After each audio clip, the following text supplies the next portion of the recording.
نحمدہ ونصلی علی رسولہ الکریم، اما بعد، اعوذ باللہ من الشیطان الرجیم، بسم اللہ الرحمن الرحیم۔ حاضرین اکرام، السلام علیکم ورحمۃ اللہ وبرکاتہ۔ حاضرین، آج حاضر ہیں خوابوں کی تعبیروں کے سلسلے ایک نئے سلسلے میں، خواب میں خیمہ یعنی تمبو دیکھنے کے حوالے سے۔ تو حاضرین، اس کی مختلف صورتیں اور مختلف تعبیریں ہیں۔ ان سب تعبیروں کو جاننے کے لیے ہماری اس ویڈیو کو آخر تک دیکھیں، اور اگر آپ ہمارے چینل پر نئے ہیں تو برائے مہربانی اس چینل کو سبسکرائب کر دیں اور بیل آئیکن کا بٹن دبا دیں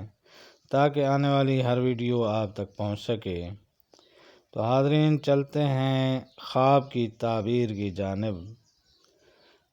خواب میں خرگاہ، خیمہ یعنی تمبو دیکھنے کے حوالے سے حضرت ابن سیرین رحمۃ اللہ علیہ نے فرمایا ہے کہ کوئی شخص اگر خواب میں تمبو دیکھے تو یہ نیک خواب ہے، اور اگر کوئی شخص دیکھے کہ وہ تمبو میں بیٹھا ہے تو دلیل ہے کہ دنیا کے سامان سے کچھ پائے گا،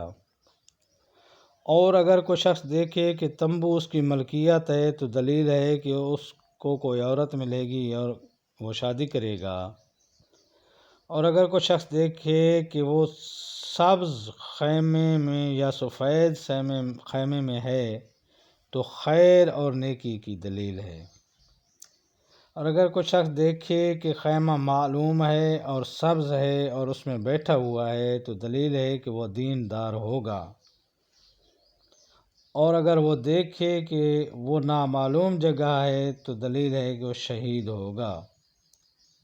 اور اگر سفید خیمہ یا تمبو دیکھے تو مال اور نعمت پر دلیل ہے،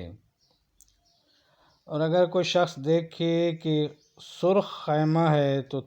کھیل کود اور عیش میں مشغول ہوگا،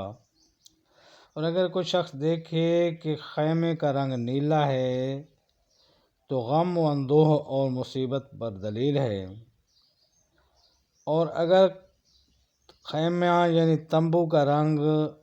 سیاہ ہے تو یہ تھوڑی منفعت کی دلیل ہے، اور اگر کوئی شخص دیکھے کہ خیمہ تمبو اس کی ملکیت ہے تو اس کی تعویل صاحب خواب کی طرف اچھا ہے اور برا ہونے میں رجوع کرتی ہے۔ تو یہ تھی ناظرین خواب میں خیمہ یعنی تمبو دیکھنے کے حوالے سے۔ اللہ تعالیٰ آپ کو اپنے حفظ و امان میں رکھے۔ السلام علیکم ورحمۃ اللہ وبرکاتہ۔